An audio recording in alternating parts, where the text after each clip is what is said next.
പത്തനംതിട്ടയിലേക്കാണ് ഇനി. സന്നിധാനത്ത് വിദേശ മദ്യം പിടികൂടി. ഹോട്ടൽ തൊഴിലാളിയായ കിളിക്കുലൂർ സ്വദേശി ബിജുവിൽ നിന്നാണ് വിദേശ മദ്യം പിടികൂടിയത്. ഹോട്ടൽ പരിസരത്ത് ടെന്റിൽ നിന്നുമാണ് മദ്യം പിടികൂടിയത്. പ്രവീൺ പുരുഷോത്തമൻ ചേരുന്നുണ്ട് വിശദാംശങ്ങളുമായി. പ്രവീൺ, ഈ ശബരിമല സന്നിധാനത്തേക്ക് തീർത്ഥാടകരുടെ കുത്തൊഴുക്കുള്ള ഒരു സമയമാണ്. പോലീസ് സുരക്ഷ തന്നെ ഇത്രയും ശക്തമായ ഒരു സാഹചര്യത്തിലും ഈ വിദേശ മദ്യം കൈവശം വെച്ചത് എങ്ങനെയാണ്? ഇയാൾ ഒരു പശ്ചാത്തലം എങ്ങനെയാണ് ഇയാളുടെ?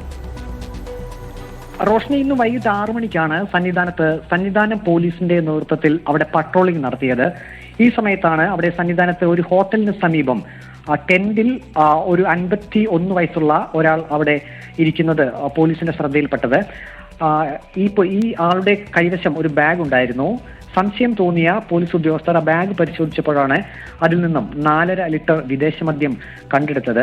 കൊല്ലം കിളികൊല്ലൂർ സ്വദേശി ബിജുവാണ് പോലീസിന്റെ പിടിയിലായത്. പോലീസ് വിശദമായി ഇയാളെ ചോദ്യം ചെയ്തു. അവിടെ ഹോട്ടലിൽ ഒരു ജോലിക്കാരനാണ് ഈ പിടിയിലായിട്ടുള്ള ഈ ബിജു. നാളെ ഇയാളെ റാന്നി കോടതിയിൽ ഹാജരാക്കും.